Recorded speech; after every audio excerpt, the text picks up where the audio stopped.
Assalamualaikum warahmatullahi wabarakatuh. Apa kabar sahabat petani di Indonesia, seluruh Indonesia ya. Nah, hari ini hari yang spesial ya, karena apa? Karena hari ini kita ada podcast. Ya, kebetulan beliau ini adalah seorang pakar bakteri yang berasal dari pabrik pembuat Biobos, Pupuk Hayati ya. Kenapa ini kita adakan podcast? Karena banyaknya permintaan dan masih awamnya petani tentang penggunaan pupuk Hayati. Nah, ini kebetulan beliau ini ya yang akan saya wawancarai ini adalah pakar bakteri yang berasal dari pabrik pembuat Biobos. Oke. Dan saya sebagai pewawancara mewakili dari para petani-petani, para konsumen pelanggan setia Biobos. Nah, oke. Sekarang kita akan mulai podcast ya. Ini beliau adalah Pak Roni. Ya, gimana kabarnya Pak Roni? Baik Pak. Ini kebetulan saya banyak pertanyaan-pertanyaan, tapi mungkin tidak bisa semuanya, cuma ada beberapa hal yang mungkin nanti saya tanyakan yang mirip-mirip gitu ya Pak. Nah ini begini Pak Roni. Yang pertama ini para sahabat petani ini ada yang tanya, faktor apa yang mempengaruhi keberhasilan dan kegagalan ya, terutama dalam pertanian dan perkebunan di zaman sekarang ini? Ya, jadi begini Pak. Awalnya ini petani kita ini adalah petani yang cerdas semua. Ya, artinya ilmu pengetahuan, informasi dan lain itu sudah bisa banyak didapat dari manapun lah sekarang, apalagi zaman online seperti ini. Nah, tapi ada beberapa kendala yang terjadi di lapangan ternyata. Misalkan dalam artian dia aplikasi pemupukannya. Kadang-kadang ada yang tidak tepat waktu, tidak tepat sasaran, ya kan? Nah, tidak tepat dosis. Nah, itu yang jadi kendala. Bahkan banyak juga petani yang tidak tahu fungsi dari pupuk itu apa. Ya. Nah, itu yang jadi kendala kan, karena informasi yang terbatas. Karena selama ini petani-petani itu kan jarang yang milenial. Oh gitu. Turun-temurun nih dari orang tua informasinya dari zaman kakeknya dan yang lainnya, sehingga informasi yang didapat ya hanya itu saja. Nah, tanpa ada informasi yang lain. Bahkan kalau kita beritahu pun kadang-kadang ya masih ya kadang-kadang ya seperti itu. Nah, jadi sebenarnya untuk pertanian kita supaya lebih baik lagi itu adalah di tahap pengolahan lahan dulu. Tahap pengolahan ya. Dari pengolahan lahan itu kita harus tahu dulu nih, nah lahan yang akan kita tanami ini sehat atau tidak. Nah, dalam artian itu mengandung pH berapa ya, karena sebenarnya seluruh tanaman intinya tuh pH-nya harus netral dulu. pH itu pH tanah itu harus netral dulu. Nah, kita harus cek dulu, tapi kan nggak semua petani punya alat cek. Ya, nggak semua petani punya alat cek. Nah, itu biasanya itu bisa dilihat dari tanaman-tanaman yang tumbuh di sekitar. Untuk tahu pH-nya itu normal apa enggak ya? Nah, atau nanti kita juga bisa cek ya. Kalau secara instan nih, ada cara sederhana sebetulnya. Itu dengan cara kita ambil sampel tanah kebun kita itu, nah campur sedikit air biar agak nyemak-nyemak sedikit. Nah, ambil kunyit Pak. Kunyit ya. Nah, kunyit itu kita potong, kita berikan di tanah tersebut ya. Nah, kemudian kita ambil dua bagian nih. Nah, kemudian kita diamkan itu selama 30 menit. 30 menit ya. Nah, minimal 30 menit. Lalu kita angkat kunyit itu. Kalau warnanya dia pudar, kuningnya pudar atau pucat atau cerah ya, pudar itu agak keputih ya, cerah ya. Nah, itu berarti asam. Tapi kalau kita ambil ya itu, dan setelah kita lihat warna agak kebiru-biruan atau lebih agak tua warnanya kebiru-biruan, itu berarti basah. Tapi kalau warna kuningnya tetap tidak berubah, berarti netral. Nih, berarti kalau kita tahu ya secara kasat mata tanah ini subur atau pH-nya sudah normal ya, itu dari tanaman yang tumbuh di sekitar tanah itu ya. Iya. Kira-kira biasanya ciri-ciri atau tanaman apa yang biasanya tumbuh di tanah yang normal pH-nya? Kalau yang normal pH-nya, semua tanaman itu bisa tumbuh. Oh, gitu. Ya, artinya tidak menguning, tidak tumbuhnya menguning. subur ya. Ya. Nah, kalau kita bisa padi itu karena menguning, kenapa? Itu karena faktor dari pH-nya. Oh, gitu. Jadi kalau sudah ada tanda-tanda, oh iya ini kemarin juga ada petani yang tanya itu, Pak. Itu kan biasanya kan petani kalau sudah kuning daunnya panik biasanya ya kan. Ini apa kurang pupuknya atau gimana ini? Gimana Pak Roni menanggapi kasus seperti itu? Iya, memang kadang-kadang ini yang nggak pernah disadari oleh petani, karena petani kan tidak pernah ngecek pH dan tidak punya alat pH itu. Karena informasi mengenai pH sendiri juga kadang-kadang mereka juga tidak tahu. Nah, jadi mereka itu selalu melihat bahwa kalau tanaman padi ini menguning, dia langsung kasih namanya urea, tambahan urea dengan dosis tambahannya. Nah, kemudian dia lihat lagi agak menguning lagi, dia dikasih lagi. Nah, itu yang mengakibatkan dosis pupuk menjadi naik. Gitu. Nah, sedangkan penggunaan kimia secara terus-menerus itu membuat tanah menjadi keras. Ya. Nah, itu yang harus dihindari sebetulnya. Nah, informasi ini harus segera disampaikan ke petani agar petani itu mendapatkan informasi yang benar, gitu ya. Bahwa pengecekan pH tanah itu sangat penting.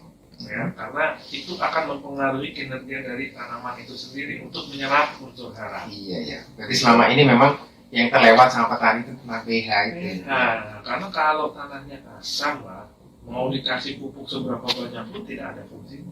Oh gitu ya. Tidak bisa diserap oleh Iya. tanaman. Ya berarti memang pH itu sangat vital sekali. Nah, sekarang pertanyaan gini, Pak Roni, kalau kita sudah tahu ya, aduh pH-nya kok ternyata asam sekali ya lahan saya. Itu kira-kira yang bisa dilakukan untuk menaikkan pH itu apa saja kira-kira? Ya, banyak beberapa petani itu untuk menaikkan pH itu kan menggunakan dolomit, Pak. Menggunakan kapur. Nah, tapi dosis dari untuk menggunakan kapur dolomit itu untuk menaikkan satu pH saja dari 3 ke 4, kalau dari 4 ke 5, satu tingkat ya Pak, itu membutuhkan 2 ton dolomit. Nah, kalau pH yang didapat itu 4, supaya bisa naik ke 6, berarti 4 ton dolomitnya, Pak. Ya, artinya kan itu kalau tanahnya sisi jalan mungkin bisa, tapi kalau lahan ada di tengah jalan bawa 4 ton itu kan biaya lagi untuk petani. Iya. Jadi memang ternyata menaikkan pH nggak semudah yang kita bayangkan. Ya. Betul. Nah, ini gimana Pak Roni? Kalau saya bilang kan pH ya, sekarang sudah pH. Kemudian berkaitan dengan ini, kalau sudah pH sudah mulai teratasi gitu Pak Roni ya, ternyata pH sudah bisa dinaikkan, kan biasanya pakai kapodolomit. Itu kira-kira ada produk apa lagi selain kapodolomit? Nah, sekarang ini dari Garing Biobos ini sudah ada produk baru Pak, itu namanya asam humat. Nah, asam humat inilah yang nanti akan menggantikan dolomit. Nah, lebih simpel, lebih mudah ya. Penggunaannya itu dalam bentuk cair, hanya tinggal dilarutkan dengan 50 liter air, lalu disemprotkan saja ke lahan. Hanya 1 kali pakai Pak, karena pengolahan tanah saja. Nah, ini kebutuhannya hanya 4 liter saja. Iya. Untuk 1 hektar. Itu sama-sama produk Biobos ya? Sama-sama produk Biobos. Terus itu begini Pak Roni, apa namanya tentang apa? Biobos step 1, kalau nggak salah ya? Saya dengar itu namanya Biobos step 1. Nah itu kalau misalnya kita sudah pakai Biobos step 1, terus bagaimana dengan Biobos yang sudah ada yang berisi pupuk hayati bakteri? Iya. Jadi kenapa diluncurkan Biobos step 1 ini? Maksud dan tujuannya ya untuk mensupport, mendukung ya kinerja dari biobosnya itu sendiri. Ya, karena biobos ini adalah isinya mikroorganisme, ya, di mana dia akan bekerja dan akan aktif pada pH yang netral. Ya, jadi kalau pH-nya netral, dia akan aktif lebih baik, dia akan bekerja lebih baik di tanah. Nah, untuk menunjang itu, maka harus didukung dengan lahan yang memang pH-nya juga harus netral. Nah, supaya pH tanah netral itu, maka kita harus berikan ke Biobos step 1 itu. Gitu. Jadi bukannya ini produk yang terpisah ya, tapi ini menjadi satu kesatuan sebetulnya. Ya, saling mendukung dan saling support. Berarti itu Biobos step 1 itu memastikan supaya pupuk hayati itu berfungsi dengan maksimal. Gitu ya. Karena kan petani nggak pernah tahu tanahnya itu asam atau tidak. Iya. Saya ada beberapa sih petani, Pak. Ini di lahan teman-teman bagus. Kalau di lahan saya pakai Biobos, yang pupuk hayati bakteri itu kok nggak bagus. Berarti kemungkinan besar karena pH-nya itu. Jadi lahan itu juga tidak mesti satu lahan itu pH-nya selalu sama. Ya, Jangankan di lahan orang lain, di lahan kita sendiri yang luasnya kira-kira 1 hektar saja, itu kadang-kadang setiap posisi akan berbeda pH-nya. Oh, Gitu loh. Jadi makanya kalau mau ngambil sampel untuk tes pH itu, kita nggak bisa hanya di 1 tempat. Kalau bisa ambil di 5 tempat. Oh, caranya ngetes gitu. Ya, jadi setiap sudut dan tengah 1. Nah, itu akan kita ambil rata-rata kira-kira. Nanti di situ akan dilihat. Seperti itu. Terus gini Baron, kan memang tadi tuh ada yang nanya, Pak kok bisa itu kalau pakai biopos itu bisa mengurangi penggunaan pupuk 50% gitu kan? Kadang ada orang yang nggak berani, karena itu terlalu spekulasi ya. Nah itu bagaimana itu ceritanya? Ya. Karena itu terus terang kalau bisa mengurangi pupuk 50%, petani banyak tertarik karena sekarang kan pupuk itu langka dan mahal. Nah jadi begini Pak. Di dalam biopos ini memang tidak ada namanya NPK, ya, dia tidak mengandung unsur hara itu, ya, tidak ada unsur hara makronya. Tapi bakteri yang ada di dalam biopos ini itu dia bisa menghasilkan NPK secara alami. Nah dari hasil kerja bakteri-bakteri tersebut, gitu. Nah karena itu makanya penggunaan pupuk kimia ini kita kurangi dosisnya. Nah selain itu juga kita kan pakai pupuk kimia sudah puluhan tahun, Pak. Ya, berpuluh-puluh tahun, dan itu meresidu di dalam tanah. Ya. Nah, itu meresidu di dalam tanah sehingga tanah menjadi keras. Nah, dengan adanya biopos ini, itu akan menguraikan residu-residu tadi. Jadi sisa-sisa pupuk kimia yang dulu pernah dipakai itu akan diurai, ya, diurai oleh bakteri yang ada di dalam biopos ini, sehingga dimanfaatkan untuk masuk ke dalam akar. Jadinya bisa lebih mengirit. Bisa lebih mengirit penggunaan itu. Terus kalau Baron ya, sebenarnya kalau petani ini tidak mengirit pun sebenarnya nggak masalah asal bisa meningkatkan hasil. Apalagi kalau bisa mengirit dan meningkatkan hasil. Kira-kira bedanya antara menggunakan biopos dengan tidak menggunakan biopos di hasil pertaniannya itu di apanya? Iya, jadi begini, kalau kita menggunakan biopos ini, ya, intinya kita ini menyehatkan tanahnya, ya, karena kalau tanahnya itu sehat, tanaman apapun yang ada di atasnya itu pasti akan baik pertumbuhannya, gitu. Nah, kalau tanahnya itu sehat, berarti tanaman ini akan menjadi subur. Nah, tujuannya biopos ini tidak hanya ke tanah, ya, tapi juga ke tanamannya. Nah, kalau tanamannya ini subur dan sehat juga, hasilnya pasti akan meningkat. Ya, contohnya ya, kalau di tanaman padi, itu kan sekarang produktivitas nasional itu hanya 5,7 sampai dengan 6 ton per hektar. Ya, nah dengan menggunakan biopos itu ada peningkatan, ya, minimal di 40%, 40%, ya, minimal 40%. Nah bahkan kenyataan di lapangan banyak yang lebih dari situ, gitu ya. Nah itu tinggal tergantung perlakuan dan kondisi tanahnya seperti apa, gitu. Nah kemudian tidak hanya peningkatan saja, tapi kita harus lihat juga hasil dari penggunaan produk biopos ini adalah residu kimianya itu bisa berkurang, sehingga masuk ke golongan organik. Ya. Meskipun masih ada kimia ya. Meskipun kita tetap pakai kimia nih misalkan ya, atau kan juga kita nggak tahu, walaupun kita nggak pakai kimia sama sekali, kadang-kadang irigasi yang masuk itu kan mengandung kimia, mengandung pestisida, karena kan kita nggak bisa melarang teman-teman yang ada di sana itu untuk tidak menggunakan itu, tapi itu akan mencemari gitu. Nah mencemari ini masuk ke lahan kita. Nah, kalau kita tidak lindungi itu dengan biopos, nah itu akan merusak ke lahan kita juga. Jadi biopos ini tidak hanya menyuburkan tanah dan tanaman, tapi juga melindungi, ya, melindungi tanah dan tanaman kita dari faktor pencemaran yang ada dari air irigasi itu. Nah, sehingga pertumbuhan itu akan menjadi optimal, hasilnya pun residu kimianya akan lebih baik lagi. Lebih baik lagi ya. Oh berarti memang kalau pakai biopos ini ya luar biasanya nih, yang luar biasa. Sebenarnya dicari-cari banyak petani di Indonesia ya. Biayanya lebih rendah, tapi hasilnya bisa meningkat. Padahal kalau sudah biayanya lebih rendah, hasilnya sama aja mereka sudah senang. Ya, saya ini Pak Rani. Terus terang memang petani itu kan sering mengeluh biasanya, Pak. terutama ini ya, kalau sudah panen raya kayak gini, harga apa komoditi itu kan pasti turun. Iya, mungkin petani itu kalau harga di luar kendali mereka, tapi yang di bawah kendali mereka efisiensi, ya Baron ya. Betul. Jadi meskipun hasil panen mungkin murah, tapi kalau biaya tanamnya murah, kan ya masih bisa dapat untung ya Baron ya. Oke, Baron nih, tadi kan kita sudah dapat banyak ilmu baru ya tentang pH, dan ternyata pH itu sangat berkaitan erat dengan bakteri, penyubur tanah, pupuk hayati ya Pak. Nah kebetulan di sini Pak Roni juga dari pakar bakteri dari pabrik penghasil biobos yang memproduksi biobos itu. Nah saya mau tanya ini Pak Roni ya, terus terang ini kalau petani itu pupuk hayati itu kan banyak, kalau misalnya di toko pertanian juga mereka bingung yang mana kira-kira ya yang akan mereka beli. Nah kebetulan ini mumpung ada Pak Roni, saya ingin tahu sebenarnya ya itu perbedaan atau keunggulan apa saja pupuk hayati biobos dibanding produk-produk yang lain. Kira-kira Pak Roni bisa jelasin?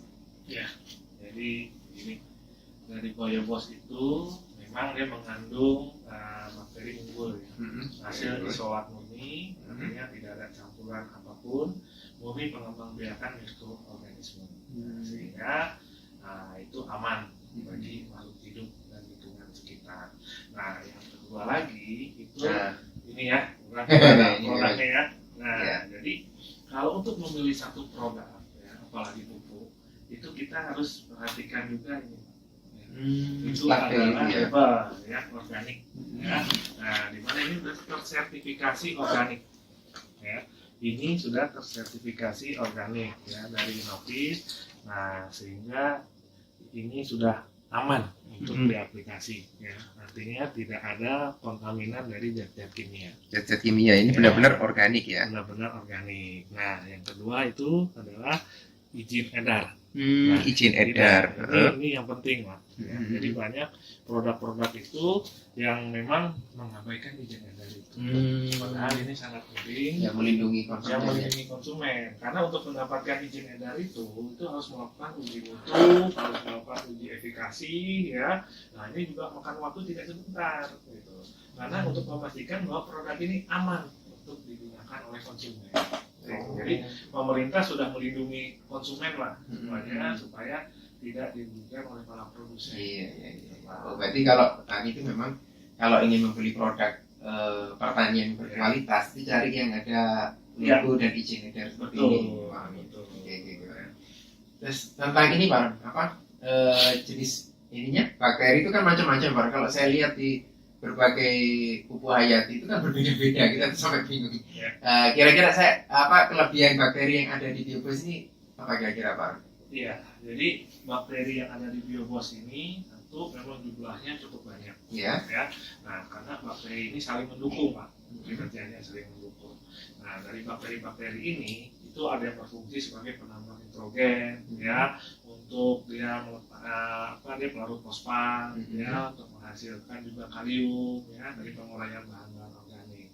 Nah, jadi semua kinerja bakteri ini itu semuanya untuk menghasilkan hara-hara yang dibutuhkan oleh tanaman. Jadi jumlahnya cukup banyak Pak. Mungkin ya nggak bisa saya sebutkan. Jadi kalau pakai analogi sederhana, ini sebenarnya menyediakan kan? Dia ini kan sebenarnya gini Pak ya. Kalau untuk pupuk di Indonesia ini kan sebenarnya kita sudah mengenal adanya pupuk anorganik atau pupuk kimia ya. Ada pupuk organik yang asalnya dari makhluk hidup atau dari sisa-sisa makhluk hidup. Nah, yang produk biobos ini adalah pupuk hayati. Ya. Nah, untuk penggunaan di lapangan, ya, kami sarankan Mas, untuk ketiga-tiganya ini bisa digunakan. Karena ini saling mendukung. Hanya dosis saja yang harus kita atur ya supaya tidak berlebih gitu Pak. Ya. Nah, kenapa kita harus gunakan ketiga-tiganya ini? Ya. Nah, karena pupuk kimia ini adalah pupuk anorganik ini adalah pupuk yang paling tersedia langsung untuk tanaman. Pupuk kimia itu ya. Dia tersedia langsung untuk tanaman. Nah, pupuk organik ini itu adalah untuk media hidupnya si bakteri ini. Ya, pupuk untuk waktu panjang. Nah, hayati ini adalah kokinya. Dia juru masaknya. masak. Jadi bahan-bahan yang disediakan oleh kedua pupuk ini, nah diolah oleh pupuk hayati ini, sehingga mudah diserap oleh tanaman. Jadi fungsinya ketiganya itu. Nah kalau ini sudah menjadi satu kesatuan, nah itu akan menghasilkan produk tanaman yang sehat, baik, gitu ya. Seperti itu. Jadi memang itu ya fungsinya di bakteri. Terus ini Pak Roni, kira-kira dari bakteri-bakteri yang ada di sini nih ya, yang unik itu yang mana Pak? Kira-kira yang apa? Yang mungkin tidak agak susah ditemui di pasaran yang sejenis seperti ini. Sebetulnya ada sitopaga juga ada ya di kita. Nah, cuman ada juga banyak bakteri yang lain mungkin yang nggak bisa kita sebutkan karena perusahaan. Mohon maaf ya. Nah, jadi hanya itu yang bisa. Ya, karena ini terserang salah satu. Pak Roni ya, karena saya sering bertemu dengan petani. Memang ternyata mereka ini sudah mencoba berbagai macam pupuk hayati gitu ya. Dan ternyata mereka kaget kalau pakai biobos itu beda sekali gitu ya. Ya kalau mungkin yang tertulis di sini ya padahal cuma segini, tapi kok ternyata berbeda dari produk-produk yang pernah mereka coba. Ternyata memang dari ada resep yang lain tapi dipastikan itu organik ya. Iya, karena kan kita bisa melihat ini. Ya, untuk mendapatkan sertifikasi organik ini itu juga tidak mudah. Ya, kita juga akan diaudit gitu ya, baik dari sisi bahan bakunya, cara kerjanya seperti apa, bahan yang digunakannya, alat yang digunakannya juga, sampai ke gudang penyimpanan bahan bakunya juga diaudit. Kalau itu ada kontaminan, ada temuan-temuan di luar dari bahan-bahan yang seharusnya digunakan, nah, kita juga akan kena teguran. Bahkan bisa juga dicabut nanti izin organiknya. Gitu. Jadi kita nggak mau ambil resiko itulah, dan juga kita selalu menjaga kepuasan konsumen juga, itu kan, karena mau bagaimanapun percuma kita produksi banyak-banyak kalau konsumennya sendiri nanti kecewa. Iya. Artinya ya perusahaan ini tidak sekedar memikirkan keuntungan saja ya, tetapi memang memikirkan kesejahteraan petani, ya, kesuksesan dalam cocok tanam macam-macam. Ya gitu. Oh ya, yang ini Pak Roni ya, ini kan biobos ini kalau kita lihat kan ini gambar-gambar di sini kan ini pertaniannya. Tapi ternyata ini bisa untuk ternak ya Pak. Betul. Itu bagaimana ceritanya Pak? Iya, jadi begini Pak. Di dalam kemasan ini adalah probiotik, bakteri probiotik. Artinya bakteri yang memang bermanfaat untuk makhluk hidup. Ya. Nah, sehingga bakteri ini sebenarnya bisa digunakan untuk sisi-sisi lain kalau kita mau memanfaatkan itu. Ya, nah contohnya kayak air saja ya, kalau kita air putih ya, nah orang melihat kan itu hanya untuk air minum, ya, padahal itu juga bisa untuk memasak, bisa untuk apa, ya kan? Nah kalau kita lihat labelnya misalkan air mineral ya, air minum mineral, kan tidak hanya untuk minum saja, bisa digunakan untuk yang meskipun tidak ada gambar di situ untuk yang lain, tapi kan kita kalau melihat dari fungsinya, ya fungsinya dari bakteri tersebut, ya, orang akan bisa memanfaatkan untuk sisi-sisi lain, yang lain. Seperti di peternakan, perikanan, pengurai limbah, nah seperti itu. Kalau di ternak, memang biobos ini bisa untuk apa kira-kira? Gini, untuk di ternak itu sebenarnya ada beberapa bakteri yang bisa digunakan untuk ternak. Itu biasanya Lactobacillus atau Bifidobacterium ya, yang fungsinya untuk ternak. Nah ini untuk satu mengurai sisa-sisa makanan yang ada di dalam tubuh ternak itu, sehingga keluarnya itu kotorannya tidak akan berbau, ya, untuk menghilangkan bau ternak. Yang ketiga itu dia meningkatkan nafsu makan ternak. Nafsu makan ternak. Nah kalau nafsu makannya sudah meningkat, maka ternaknya itu juga akan sehat. Kenapa? Karena penyerapan nutrisi dari apa yang dimakan itu bukan mudah diserap oleh ternak tersebut. Intinya seperti itu. Jadi kalau boleh saya sebutkan, jadi kalau untuk ternak memang nafsu makan lebih bagus, ternak juga lebih sehat, pencernaannya lebih sehat, terus menambah nafsu makan otomatis ke berat badan, terus bau kotoran juga tidak berkurang. Jadi ya ini berarti gini ya Pak Roni ya. Berarti ini memang apa istilahnya ya? Satu produk bisa banyak manfaat ya. Jadi dengan satu ini kita bisa bukan hanya pertanian, kalau dia punya ternak tidak perlu beli produk yang lain, cukup pakai biobus bisa gitu. Betul. Oke.